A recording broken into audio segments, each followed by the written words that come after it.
come on here and do my end of the month wrap up for the month of February. Now, these are books that I have finished and that I can say that I either loved or hated. And so I'm just going to get right into it. There was a lot of books that were on my TBR for February that I did not get to. So those are going to just make their way into March, hopefully. And at that point, I will let you guys know if I was able to read those. But this is just what I was able to read this month. Now I'm going to go just jump right into it and let you know whether I liked them or didn't like them. So the book that I picked up this month, and I am trying to make a habit of reading every day, is The Simple Abundance, a Daybook of Comfort and Joy by Sarah Van Brethnack.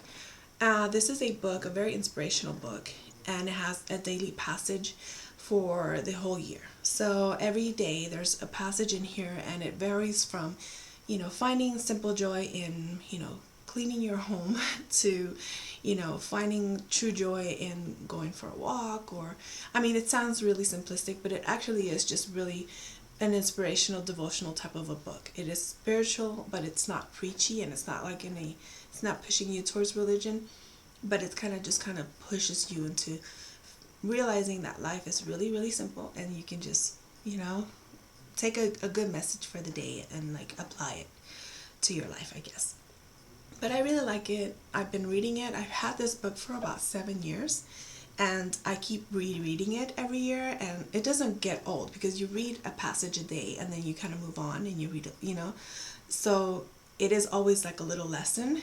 And so you always rediscover, oh, okay, yeah, that might apply to my life now more than ever. Or maybe it's just like, oh, it's a good message, but, it doesn't really apply to me, but still, you read a good message. So this is a book I definitely do recommend. It's kind of like geared towards women, but I feel like men can benefit from reading this book as well. So I do recommend this book. Another type of inspirational type of a book is What I Know for Sure by Oprah Winfrey. And Oprah talks about little lessons that she has learned in life, and she always starts it with what I know for sure, or ends it with what I know for sure, and she'll go in detail when she had experiences with when she was told she wouldn't be able to be on TV because she wasn't pretty enough for TV, or finding out that she was not a planned pregnancy, but still finding that she had a purpose in life, and all of these things. It's like her own experiences, but it's something that you can get. There's a lesson in each of her experiences that I think anyone can benefit from, and it is so beautifully written, and it's so such a short read and such an easy read. I feel like this is a kind of book that you can give to somebody that's going through a really tough time, or just that you want to give them a little bit of inspiration. It's a great book for that, and I love it. I reread it. It's tore up because I take it everywhere, and it's always going to be on one of my end of the month wrap-ups because I always reread it and I re-reference it, and there's a lot of good authors and in the book itself that she references, and that can open a whole nother world of books that you might want to pick up and read.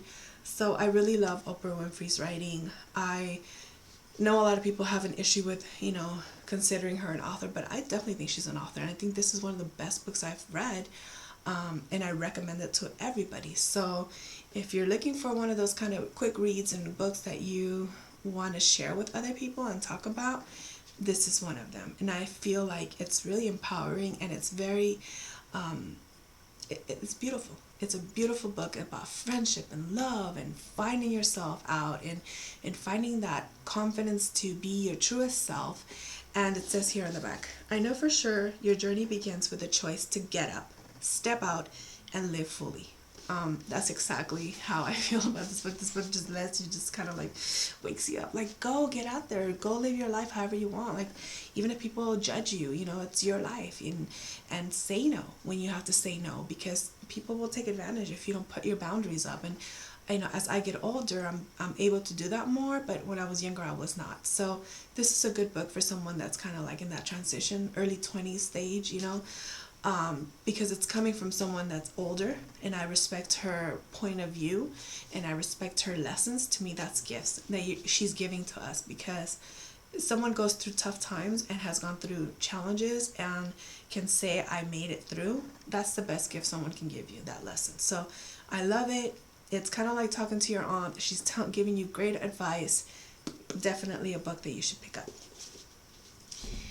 I read Civilianized by Michael Anthony, and this is a story written by a veteran. It's a young veteran's memoir, and it's the story of when he came back from war and how it was to get back into civilian life. So this is a really hard story to read, and it was really sad, but it's also very it's really nice that Michael Anthony is able to write a story and share it with the world and give us a gift of knowing how difficult it is, because I mean literally he came back from serving our country, and he didn't know what to do with himself, and so he started going through this downward spiral, and he was going out and picking fights with people and just getting into like a whole bunch of stuff, and he basically was like, what's the point? He wasn't eating, he was only smoking and drinking heavily, and he started going out by himself because no one wanted to be around him. He had all this money, and he like wanted to go and invest it into like a self-help type of a, I mean there's a lot. I don't want to give too much away for this book because I really want you guys to read it, but I really do think that this is a book that needs to be read, because our servicemen and women and even our law enforcement officers put their life on the line every day.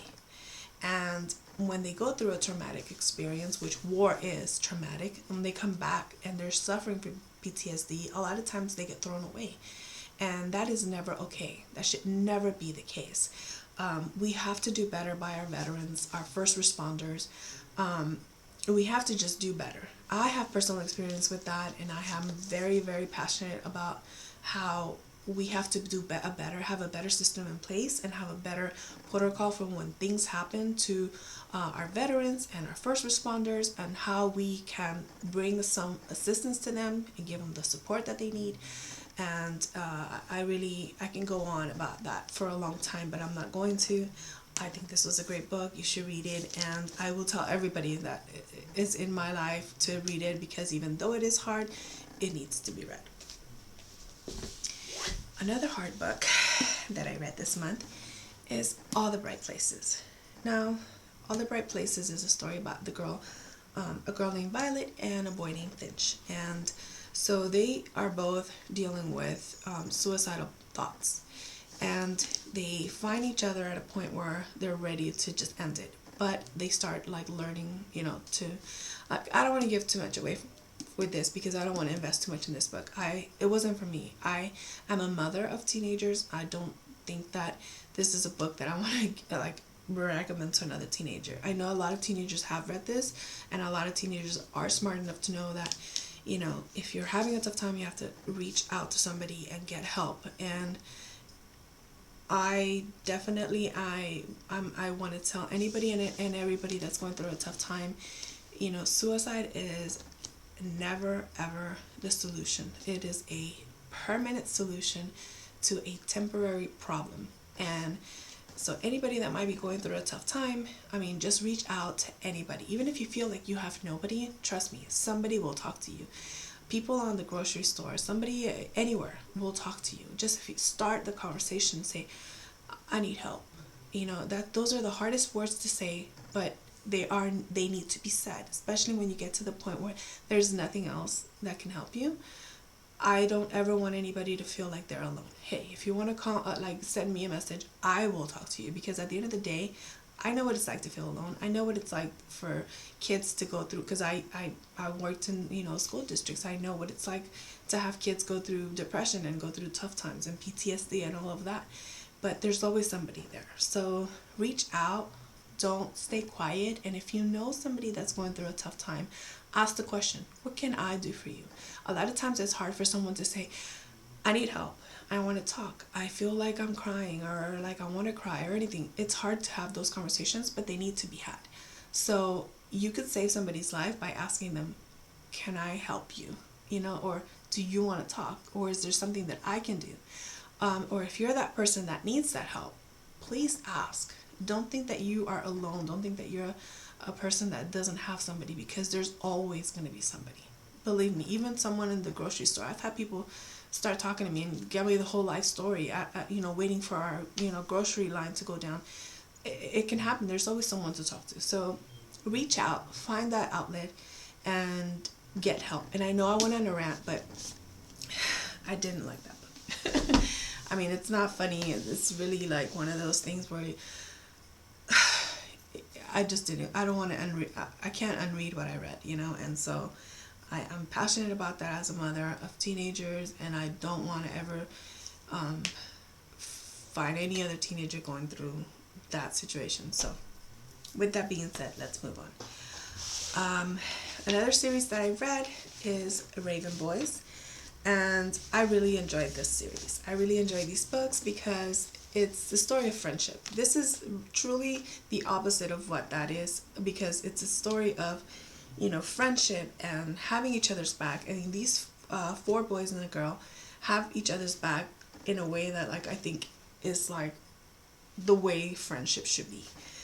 Yeah, they get mad at each other. Yeah, they get frustrated with each other, but at the same time, they also are there for each other and unconditionally, and that's how I think every friendship should be.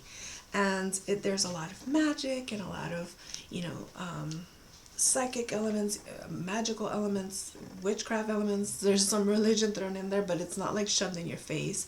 And although there is some romance in this story, it's not shoved in your face either. So I really liked it. Raven Boys is the first book.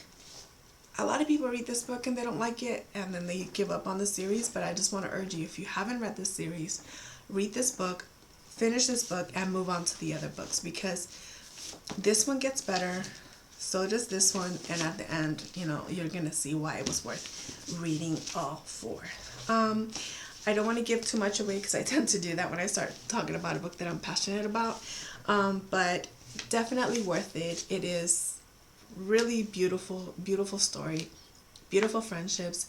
Like I said, there is romance. There's a lot of love between all of them. I feel like, yeah, there's a girl-boy romance and a boy-boy romance, but there's also a girl-boy-boy love and boy-boy love with girl, like all of it. They love each other. They love each other. And that's how I think all friendships should be. Like, if I had friends at this age, this is who I'd want to be friends with. So I definitely recommend these books. I can't talk enough about them. But another book that I can't stop talking about, and that I finished the month with like straight up a bang, was Caraval. Caraval is the story of two sisters, Scarlett and Donatella, or Tella. And these sisters have been trying to go to this carnival, which is it's like a magic show. It's a magic show type of a thing, and it's considered a game. But there's a lot of different elements to it. So this, like, you can't really put it into words or like into a one category. Like, it's not a carnival, it's not a circus, it's not a X, Y, or Z. There's a lot of elements to this game. And so Scarlett has been trying to get tickets to this show for 7 years. And she always signs it, you know, Scarlett from, you know, wherever, the island of Trista, and you know, she always signs it, you know, the same way. But on the last year, she has never gotten response from the master of the Caraval. But on the last year, she signs it her full name, and she gets invitation. She gets not only an invitation, but tickets for her sister, and her fiance. She's basically telling the master of Caraval that she's not going to be able to attend if this is the last year, because now she's getting married. Their father is a super abusive man who has arranged a marriage for Scarlett, and Scarlett thinks that the marriage is going to be like her ticket out of this abusive dad's relationship, and she wants to take her sister with her to save her from her dad. But Tella doesn't agree with Scarlett. She wants them to go to Caraval, and she wants them to get away from the dad. But she, you know, Scarlett is so scared. And they meet this sailor who agrees to like take them across off this island that they live in to Caraval, because he knows where it's at, because he's been there. And so that's where the story starts to take place. Now, there's a lot of twists and turns and plots. And the story in the beginning, when they get to Caraval, they say, you know, nothing is as it seems. So don't trust anybody. Don't believe anything you see. Your eyes are gonna deceive you. Your mind's gonna deceive you. But in the game, Tella and Scarlet become part of it. So that's, it's actually more, complicated than that, but it's so worth the read. And I swear, as soon as I finished this book, I tweeted Stephanie Garber and I was like, when is book 2 coming out? Because there's going to be a book 2 coming out. And I was like, when is the next book coming out? Please, please, please let me know. And she's like, all I can say is that it's coming out next year. So I have to go through this agony of waiting for this book for another year. So it's so worth it though. I hope she writes 97 books of, Caraval because I loved it. It's beautiful. I know that this one, it's kind of like the plain like teardrop cover, and I believe the UK book has like the dress or the tent and all these other, like a clock and everything. But, we got the basic teardrop cover, and so I ordered the second book, which has the, I don't know what it has, but it's the UK cover.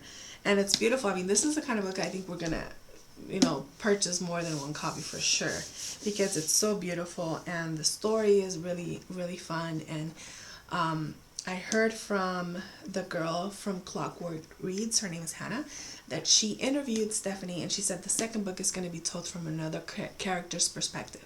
So she thinks that it's going to be Tella, which is the other sister. And so it's going to be interesting because their personalities are completely opposite of one another. So while Scarlet can be considered a little bit of a wet blanket sometimes, and a little bit frustrating because of she's so responsible that she doesn't allow herself to like have fun in the game. It's going to be interesting if she does tell it from Tella's point of view, how her perspective is going to be, like, because she's so free and, anyway. So anyway, those were the books that I read in the month of February. And I know I have a lot of other books that I'm going to read in the month of March, and I definitely have my books lined up for this month. The first two that I'm definitely going to read are The Six of Crows and Crooked Kingdom, and I already have them, and I received them yesterday, and I was so tempted to start reading them, but I said, you know what, I'm just going to go ahead and wait until it's March. So it's March 1st. I'm going to start reading this as soon as I finish this video, and at the end of the month I will let you guys know how these went. And I am always looking for book recommendations. If you want to let me know what book I should be reading, I love everything. So I don't have a specific genre that I stick to, although I do kind of lean towards YA a lot. I'm open to reading everything. So new adult, YA, fantasy, all that. I love it all. So let me know if there's something that I should be reading. And until next time, may great books be in our future.